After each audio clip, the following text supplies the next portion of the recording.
అని వదిలేస్తే ఇప్పుడు సర్వం లాస్ అయిందంటూ సాక్షి ఒక కథనాన్ని ప్రొజెక్ట్ చేసింది. పావలా కోడికి ముప్పావలా మసాలా అన్నట్టుంది ఉప ముఖ్యమంత్రి Pawan Kalyan seize the ship వ్యవహారం. కాకినాడ పోర్టులో పీడీఎస్ బియ్యం వివాదంలో పట్టుబడ్డ బియ్యం ఖరీదు కంటే నౌక నిలిచిపోవడం వల్ల పడ్డ డ్యామరేజ్ ఛార్జీలు ఎక్కువయ్యాయి. మరోపక్క కార్మికులకు నష్టం వాటిల్లింది. మొత్తంగా పోర్టు పరివే తీసేసింది కూటమి ప్రభుత్వం. అనేక వివాదాలు, భారీ నష్టం అనంతరం పీడీఎస్ బియ్యం ఉన్న స్టెల్లా నౌక ఆదివారం అర్ధరాత్రి దాటాక 52,000 మెట్రిక్ టన్నుల బియ్యంతో పశ్చిమ ఆఫ్రికాకు బయలుదేరింది. స్టెల్లా నౌకలో పీడీఎస్ బియ్యం ఉన్నాయనే అనుమానంతో నవంబర్ 27న కాకినాడ పోర్టులో నిలిపేశారు. నవంబర్ 29న పవన్ కాకినాడ పోర్టుకు వచ్చి సీజ్ ద షిప్ అంటూ సినిమా స్టైల్లో ఆదేశించారు. కానీ దాని పర్యవసానాలు ప్రభుత్వం పట్టించుకోలేదు.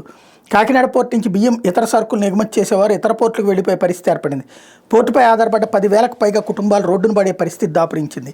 వ్యవహారంతో పోర్టు ప్రతిష్ట కూడా మంటగలిసిపోయింది. కాండ్లా, విశాఖపట్నం, కృష్ణపట్నం పోర్టులు ఉన్నప్పటికీ బియ్యం ఎగుమతులు కాకినాడ పోర్టుకి ఎగుమతిదారులు ఎక్కువ మొగ్గు చూపుతారు. దేశంలో ఏకకాలంలో బియ్యాన్ని 7 నౌకల ద్వారా ఎగుమతి చేయగలిగే బెర్తుల సామర్థ్యం ఉన్న ఏకైక పోర్టు కాకినాడ యాంకరేజ్ పోర్టు. మిగిలిన పోర్టులో 2కి మించి బియ్యం ఎగుమతికి అవకాశం లేదు.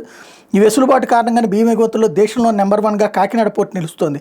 అటువంటి పోర్టుపై పీడీఎస్ బియ్యం పేరుతో కూటమి నేతలు విషం చెమ్మడంతో పోర్టు ప్రతిష్ట మంటగలిసిపోతోందనే విమర్శలు వెలువెత్తుతున్నాయి. పలువురు బియ్యం ఎగుమతిదారులు కాండ్లారేవుకు మళ్లీ ఏర్పాట్లో ఉన్నారు. పోర్టుపై ఆధారపడ్డ వేలాది కార్మికులు మట్టి కొట్టుకుపోయే పరిస్థితి దాపురించాయని వారి కుటుంబాలు ఆవేదన వ్యక్తం చేస్తున్నారు. కాకినాడ పోర్టుపై ప్రత్యక్షంగా పరోక్షంగా 10,000కు పైగా కార్మికులు ఉపాధి పొందుతున్నారు. పోర్టులో ఉన్న 100 బార్జీలపై 2,000 మంది కార్మికులు, టబ్బింగ్లో 1000 మంది, షోర్ లేబర్, గోడౌన్ ఎగుమతి దిగుమతిలో 8,000 మంది, మరో 2,000 మంది స్టీవ్ డోర్ వర్కర్స్గా పనిచేస్తున్నారు. ప్రతి కార్మికుడికి రోజుకి 800 నుంచి 1000 వరకు ఆదాయం లభిస్తుంది. మరోవైపున స్టెల్లా నౌకలో 5 హ్యాచెస్లో 52,000 మెట్రిక్ టన్నులు బియ్యం ఉంటాయి. కేవలం 4,000 టన్నుల బియ్యాన్ని 12 గంటల పాటు తనిఖీ చేశారు. చివరికి 3వ నెంబర్ హ్యాచెస్లో ఉన్న సత్యం బాలాజీ ఎక్స్పోర్ట్ ఇండస్ట్రీకి చెందిన 1,320 మెట్రిక్ టన్నులు పీడీఎస్గా లెక్క తెచ్చారు. ఈ బియ్యాన్ని వెంటనే అన్లోడ్ చేసి నౌకను పంపకుండా పవన్ అన్న సీజ్ ద షిప్ అన్న మాటతో పోర్టులో నిలిపేశారు. ఇలా నౌకను పోర్టులో నిలిపేసినందుకు దాని యాజమాన్యానికి ఎగుమతిదారులు డ్యామరేజ్ ఛార్జీలు చెల్లించాలి. నవంబర్ 29 నుంచి డ్యామరేజ్ ఛార్జ్ చెల్లించాలని నౌక యాజమాన్యం అంటుండగా తుఫాను కారణంగా డిసెంబర్ 4 వరకు డ్యామరేజ్ చేయడం కుదరదని ఎగుమతిదారులు పట్టుబడుతున్నారు. వివాదం ఇంతవరకు తేలలేదు.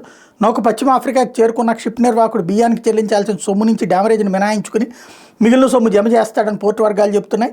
నౌక క్రూతో సహా అన్ని ఖర్చులు చూసుకుంటే రోజుకి $22,000 $18,73,000 వంతుని డ్యామరేజ్ చెల్లించాలి.